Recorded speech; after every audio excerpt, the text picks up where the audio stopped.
तो गाइस मैं हूं आयुष और आप देख रहे हैं रेसल इंडिया। स्वागत है आपका आज की इस वीडियो में और ये है episode number 2 of character arc. और आज हम बात करने वाले हैं levels above the tribal chief head of the table Roman Reigns. क्या हम सच में अब बोल सकते हैं कि Roman Reigns is the head of the table? क्या हम सच में बोल सकते हैं कि इस रोमन रेंस जो ट्राइबल चीफ है इसके पास एक ट्राइब बची है? क्या है कहीं का चीफ है भी या फिर नहीं, बिकॉज ये तो अकेला पड़ गया है। तो आज की इस वीडियो में पूरा डिटेल में जाएंगे, रोमन रेंस के कैरेक्टर के बारे में बात करेंगे।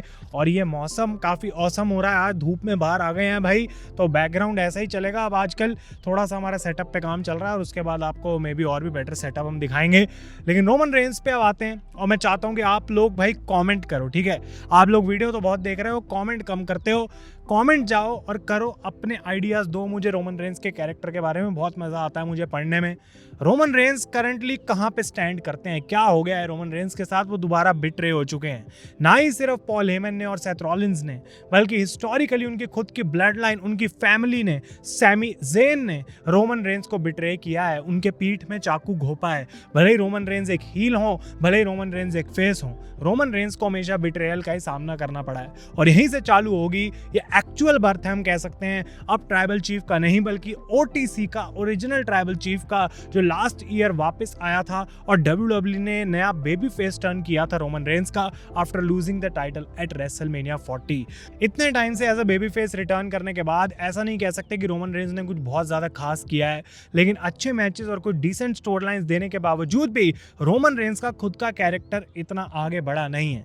और इसीलिए अब उनकी कहानी में ये नया चैप्टर स्टार्ट होगा आफ्टर रेसलमेनिया 41। और इस चैप्टर का मैं नाम दूंगा द लोनली चैप्टर। और ये लोनली चैप्टर रोमन रेंस का अब स्टार्ट हो चुका है। तो यहाँ से एक ही सवाल पैदा होता है, what's next for Roman Reigns? आप लोगों के दिमाग में भी यही सवाल चल रहा होगा। लेकिन सबसे पहली चीज जो रोमन रेंस के लिए नेक्स्ट है वो एक ब्रेक है। मुझे लगता नहीं है कि बैकलैश में रोमन आने वाले हैं, लेकिन अगर डब्ल्यूडब्ल्यू करती है तो वो tag team match on the horizon होना चाहिए, जहां रोमन रेंस टीम अप करेंगे सीएम पंक के साथ to go on with Bron Breakker and Seth Rollins. कायदे से तो यही होना चाहिए। क्या उसको बाद में किया जाएगा, बैकलैश में किया जाएगा, उसका कोई आइडिया नहीं है ऑलरेडी, बिकॉज जॉन सीना और रैंडी ऑर्टन उस शो को हेडलाइन कर रहे हैं। तो कम ही चांस मुझे दिख रहा है वो मैच बैकलैश में होगा। होता है तो बहुत ही बढ़िया बात है।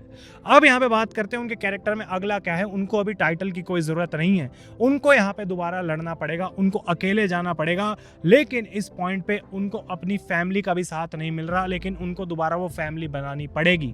जे Uso is a world heavyweight champion, Jimmy Uso अभी भी डेफिनेटली रोमन रेंस की साइड पे हैं। सोलो सिकोआ, जेकब फाटू, ये सब भी लोग भी कहीं ना कहीं इसी सर्कल के अंदर हैं। लेकिन जेकब फाटू का जैसे जैसे धीरे धीरे फेस टर्न हो रहा है वो रोमन रेंस की तरफ आ सकते हैं। लेकिन प्रॉब्लम यहाँ पे सिर्फ एक ही है, रोमन रेंस को अपनी फैमिली को दोबारा इकट्ठा करना पड़ेगा to fight this battle. Because दूसरे एंड पे सेथ रॉलिंस जो हैं वो तो कुछ और ही बना रहे हैं, कुछ अलग बना रहे हैं, अपनी फैमिली बना रहे हैं। वाइजमैन पॉल हेमन को छीन लिया, ब्रॉन ब्रेकर को ऐड कर लिया, पोटेंशियली एक दो और नए मेंबर्स आएंगे और Seth Rollins will become too big of a force for Roman Reigns. क्योंकि इस पॉइंट पे सेथ रॉलिंस का प्लान यही है कि रोमन रेंस को हर एक एंगल से वो हिट करना चाहते हैं, रोमन रेंस की जिंदगी खराब करना चाहते हैं, मेक श्योर करना चाहते हैं कि वो चैंपियनशिप जो रोमन रेंस कोडी रोड से हारा था वो दोबारा रोमन रेंस के पास तो दूर दूर तक ना जाए, लेकिन पहले अब सेथ रॉलिंस के पास भी आए। ऐसा कुछ उनका इरादा रहेगा।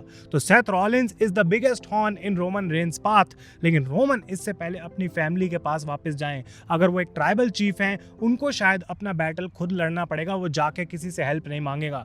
लेकिन सिर्फ एक बंदा जो खुद से सामने से आके वो हेल्प अभी ऑफर करेगा, और शायद रोमन रेंस को वो हेल्प लेनी भी पड़ेगी, इस CM Punk. Because CM Punk same boat में है। और लास्ट टाइम जब रोमन रेंस और सीएम पंक ने सर्वाइवर सीरीज वॉर गेम्स के लिए टीम अप किया था तो ये सारी चीजें रोमन रेंस के इतनी फेवर में नहीं थी, उनको मजा नहीं आ रहा था। वो कह रहे थे ठीक है मैं ये काम कर लूंगा, लेकिन पॉल हेमन तू कह रहा है इसलिए मैं ये काम करूंगा।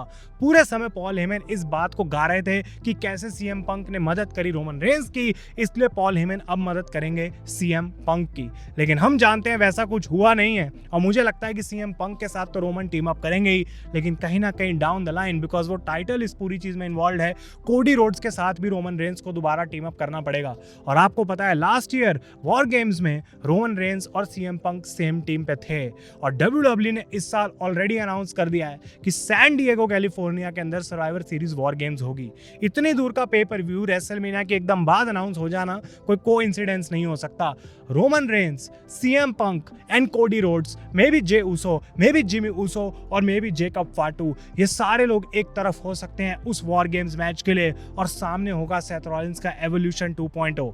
अगर आपने चैप्टर 1 नहीं देखा, एपिसोड 1 नहीं देखा कैरेक्टर आर्क का, डेफिनेटली जाके चेकआउट करें, link is in the description. वहां पे ऐसे ही सेम तरीके से हमने सेथ रॉलिंस के कैरेक्टर की भी बात करी है, बट ये कहीं ना कहीं मुझे लगता है कि होने वाला है। और final part of the video में अब हम बात करेंगे इस एक्चुअल कैरेक्टर आर्क की, कि रोमन रेंस का एक कैरेक्टर आर्क आखिर कैसे काम करने वाला है। सबसे पहली चीज तो ये एक full circle baby face moment है रोमन रेंस के लिए। WWE चाहती थी रोमन रेंस को इनिशियली उनके करियर में एक बेबी फेस बनाना, जो विंस मैकमैन के टाइम पे बहुत गंदे तरीके से फेल हो गया था, लेकिन रोमन रेंस के पास अब मौका है फाइनली वो अचीव करने का। और जैसा कि मैं कह रहा हूँ, इतने टाइम से वो एज OTC वापस तो आए हैं, लेकिन वो फुल बेबी फेस वाली मोमेंट उन्होंने अचीव नहीं करी है, बिकॉज कोई ना कोई उनके साथ घूम ही रहा है। तो अब अकेला रोमन रेंस को बनाना पड़ेगा, बैटल लड़ना पड़ेगा, और वो चीज़ उनके लिए जो है क्लियर होनी पड़ेगी। और बेसिकली इस पॉइंट पर रोमन रेंस को हर किसी से ऊपर उठना पड़ेगा। अगर रोमन रेंस CM पंक का हमें मदद भी लेते हैं, कोडी रोड्स के साथ टीम अप करते हैं, तो वो सिर्फ किसी कॉज के लिए होगा, लेकिन अपने बारे में ये बंदा सिर्फ सोच रहा है कि मैं अपना way back to the top कैसे बना सकता हूँ। एक और चीज जो ऑब्वियसली लोग यहाँ पे बोलेंगे, जो सबके पीछे है, वो है the rock versus Roman Reigns. Rock और रोमन रेंस का मैच एक ऐसा मैच है जो हर साल हम 4 साल से कम बोल रहे हैं होना चाहिए रेसलमेनिया में।